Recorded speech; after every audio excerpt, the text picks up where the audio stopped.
आज लद्दाख के अनशन का 51वां दिन था, यानी कि अर्धशतक पूरी हो गई। और आज जो मठों के भिक्षुगण थे उनका 10 दिन समाप्त हुआ और कल से शुरू होगा अल्पसंख्यक समुदायों के 10 दिन का शुरुआत। मैं आप लोगों से कुछ मेरे सोशल मीडिया पोस्ट के बारे में साझा करना चाहता था। आपने देखा होगा जब भी मैं सोशल मीडिया पर कुछ पोस्ट डालता हूं, जैसे ये वाला, तो कमेंट्स में ज़रूर कोई ना कोई ऐसे ट्रोल्स आते हैं जो मुझ पे कई इल्ज़ाम लगाते हैं, जिसमें से कि एंटी नेशनल हूँ मैं, या चाइनीज़ एजेंट हूँ, या CIA एजेंट हूँ। कभी कभी कहते हैं सोरोस फंडेड हूँ या फिर चाइनीज़ फंडेड हूँ। अब सोरोस साहब का तो मैंने नाम ही सुना है, मुझे कुछ नहीं पता है। ये जो चाइनीज़ फंडेड या एजेंट कहते हैं, इससे मेरा ही नहीं पूरे लद्दाख के लोगों को मन को ठेस पहुंचता है, क्योंकि चीन से तो हम भिड़ते आए हैं, भारत की रक्षा करते आए हैं, और ऐसे में ऐसे इल्ज़ाम लगाना लोगों के मन को ठेस पहुंचाती है।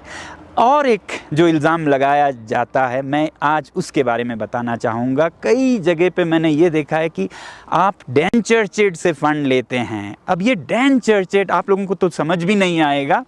ये एक डेनमार्क की बहुत ही प्रतिष्ठित संस्था है जो दुनिया में बहुत से देशों में काम करती है, और इनके साथ हमने काम किया था आज से कोई 25 साल पहले शिक्षा सुधार के बहुत ही सुंदर परियोजना के बारे में। उसके बारे में आपको मैं कल बताऊंगा कि वो कितना भारत के लिए गौरव की बात थी।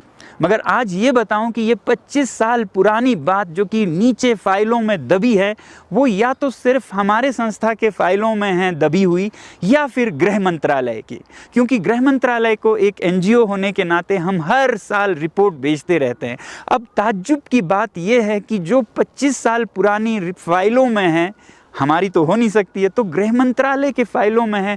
तो ये जो ट्रोल्स हैं जो हम पर इल्ज़ाम लगाते हैं, उनके हाथ में ये सूचना कहाँ से आती होगी, ये आप लोग भी सोचिएगा, मैं भी सोचता हूँ। अनुमान लगाइएगा कि कैसे ये आती हैं। और ऐसा मैंने कई बार देखा है कि जो कुछ इल्ज़ाम ये ट्रोल्स लगाते हैं, उनमें बहुत सी बातें ऐसी होती हैं कि जो मैंने सिर्फ और सिर्फ गृह मंत्रालय के एजेंसीज़ के कर्मचारियों से ही सुनी हूँ, वो ट्रोल्स के हाथ में कैसे आती हैं। Can you guess? बताइएगा कमेंट्स में।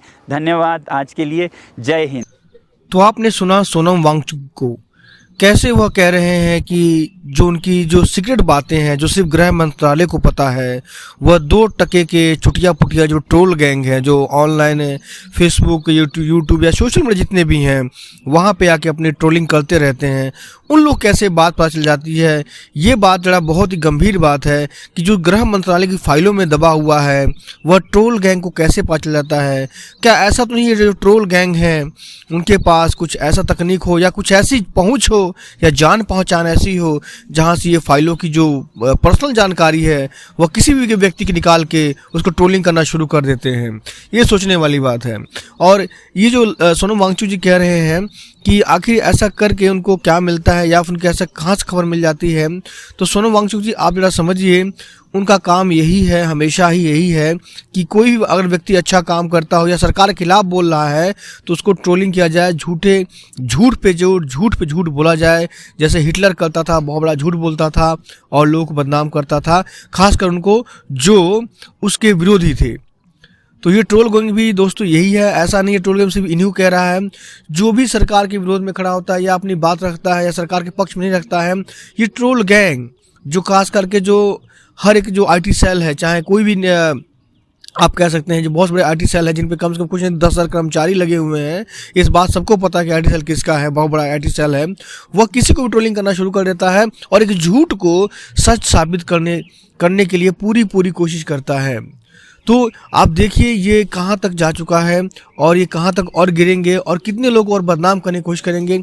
परंतु अब तो जो देश के लोग हैं वो समझ चुके हैं, और देश के लोगों को समझना भी चाहिए कि जो ये बातें कह रहे हैं वो बातें एकदम से झूठ है, और जो सरकार के खिलाफ बोलता है आखिर उसी के खिलाफ ही सब कुछ क्यों तय किया जाता है।